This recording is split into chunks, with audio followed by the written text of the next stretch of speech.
राम मंदिर निर्माण के बावजूद बिहार में अप्रत्याशित रूप से कम वोटिंग जो है कहीं नहीं तो कहीं सत्तारूढ़ दल को जो है परेशान कर रहा है। सिर्फ 48% वोटिंग हुआ है और पिछले साल 57.33% वोटिंग हुआ था। लगभग 9% वोटिंग कम हुआ है। और इन जो 4 सीट पे बिहार में जो चुनाव हुआ है लोकसभा का, इन 4 सीटों का भी अगर तुलना किया जाए तो पिछले साल 54% वोटिंग हुआ था और इस साल 48%। उस हिसाब से भी जो है 6% वोटिंग कम हुआ है। राम मंदिर निर्माण, धारा 370 और इसका असर बिहार में नहीं दिख रहा है। कहीं नहीं तो कहीं सबसे बड़ा कारण ये है कि जो वर्तमान है उन्हें लोग देखना नहीं पसंद कर रहे हैं और दिल्ली ने बिना सर्वे कराए जो है ना वो नेताओं को टिकट दे दिया। अब वो अलोकप्रिय नेता जनता को रिझा नहीं पा रहे हैं और जितने सांसद हैं उनमें से किसी के अंदर ये कैपेबिलिटी नहीं है कि वो 50 लोगों का भीड़ किसी चौराहे पे इकट्ठा कर सके। 50 लोगों का नहीं इकट्ठा कर सकते। सच्चाई ये है बिहार के सांसद जीत जाने के बाद दिल्ली वाले हो गए, परिवार के साथ जाके जो है बंगला में सेट हो गए। यहाँ पे बिहार के लोग मरते रहे। कोई बाढ़ में कभी दिखा क्या कोई सांसद?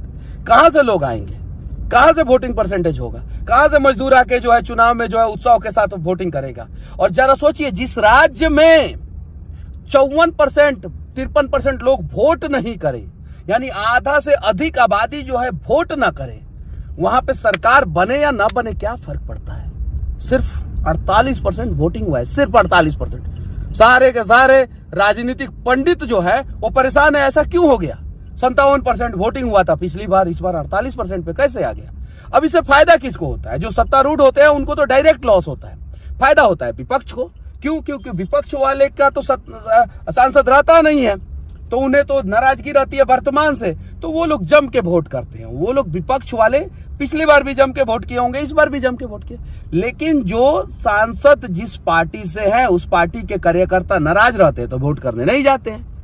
राजनीतिक पंडितों से पूछ लीजिएगा, यही होता है। जब जब वोटिंग परसेंटेज कम हुआ है तब तब सत्ता में जो पार्टी रहा है उसको डायरेक्ट लॉस हुआ है, डायरेक्ट लॉस हुआ है। और इसीलिए बहुत सारे नेता लोग परेशान हैं, बेचैन हैं। जो व्यक्ति जो है काम करता है, जो कार्यकर्ता ईमानदारी पूर्वक काम करता है, जिसने अपना 25 साल 30 साल 35 साल 40 साल लगा दिया है, उसको टिकट नहीं मिलेगा। जो युवा एकदम पूरा जोश के साथ काम कर रहा है उसको टिकट नहीं मिलेगा।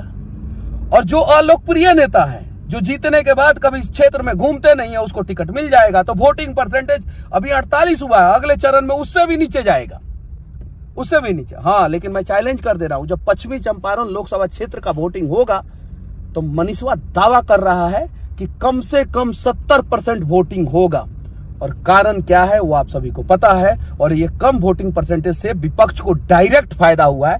बेचैनी तो बढ़ेगी ही बढ़ेगी। और हाँ, कम से कम बिहार के ग्राउंड रियलिटी का ग्राउंड टेस्ट करके जो है ना नेताओं को टिकट दिया गया होता तो शायद वोटिंग परसेंटेज बढ़ता। और हाँ, एक साइड तो बिना टेस्ट किए हुए जो है दे दिया गया और दूसरे साइड जो है नेताओं को तराजू पे बिठा दिया गया और बोला गया क्या कि पैसा डालो। तो कहां से जो है वोटिंग परसेंटेज बढ़ेगा? यही सच्चाई है।